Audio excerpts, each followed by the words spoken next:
পারুয়া নোয়াগাঁও ইসলামিয়া দাখিল মাদ্রাসার বার্ষিক ক্রীড়া প্রতিযোগিতার অনুষ্ঠানে সমাপনী অনুষ্ঠানে বক্তব্য রাখছেন আলহাজ জনাব মোহাম্মদ নজরুল ইসলাম সাহেব। দেখতে পাচ্ছেন আরও শিক্ষকবৃন্দ উপস্থিত আছেন।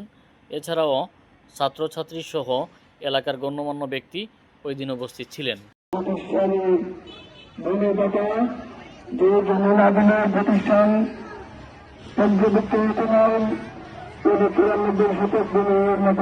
দান করেছিলেন। আমি সফল শক্তি সহযোগে প্রতিনিয়ত পুরস্কার বর্তমানে এর মাধ্যমে থেকে বিভিন্ন নিজের থেকে রক্ষা করেছেন এবং নিজের যা কিছু আছে বিভিন্ন আমার মায়ের আমার আব্দুল কালাম কালাইয়ের নাম বলে উনি শেষ পর্যন্ত দিচ্ছিলেন। উনি গ্রামে গ্রামে এই মাদ্রাসার জন্য চাঁদা কালেকশন করছেন। চাঁদা কালেকশন করে এই প্রতিষ্ঠানের শিক্ষকদের বেতন ভাতা দেওয়া হতো তখন এবং শক্তি থেকে অনেক পর্যন্ত এভাবে চালানো হয়েছিল। এখন আল্লাহর হুকুম এই মাদ্রাসা অন্তর্ভুক্ত হয়েছে।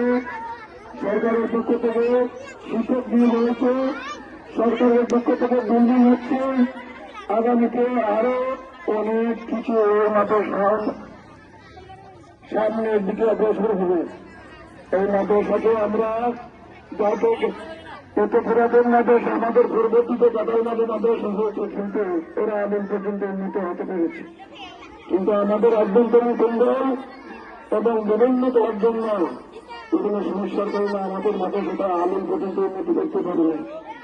আমি আল্লাহ নির্দেশ করে বলতে চাই আগামী 5 বছর বাংলাদেশ জামাতে ইসলামী যদি ক্ষমতায় যায়, এই মাদ্রাসাটা যেভাবে আলিম নয় এই মাদ্রাসাকে হাজির পর্যন্ত কিভাবে করা যায় সেই চেষ্টা আমরা ইনশাআল্লাহ চেষ্টা নিয়ে যাব। আর্থিক যত কিছু প্রয়োজন হয় ওইগুলো ভিত্তি করে মাদ্রাসায় এই মাদ্রাসাকে সামনে থেকে কিভাবে এগিয়ে নেওয়া যায় আমরা চেষ্টা করব।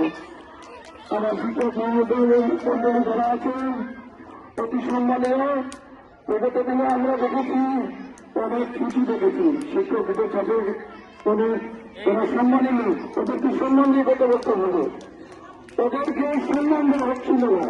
দেখেছি আমরা শিক্ষা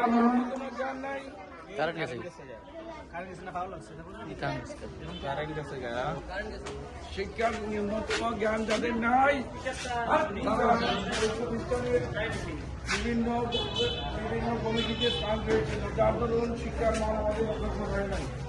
আমি আশা করব আগামীতে আমাদের শিক্ষার মান এবং মাদ্রাসার পরিবেশ আরো সুন্দর হবে। এই আশা ব্যক্ত করে তোমাদের দীর্ঘায়ু ও সুস্বাস্থ্য কামনা করি এবং তোমাদের উজ্জ্বল ভবিষ্যৎ কামনা করে আমি আমার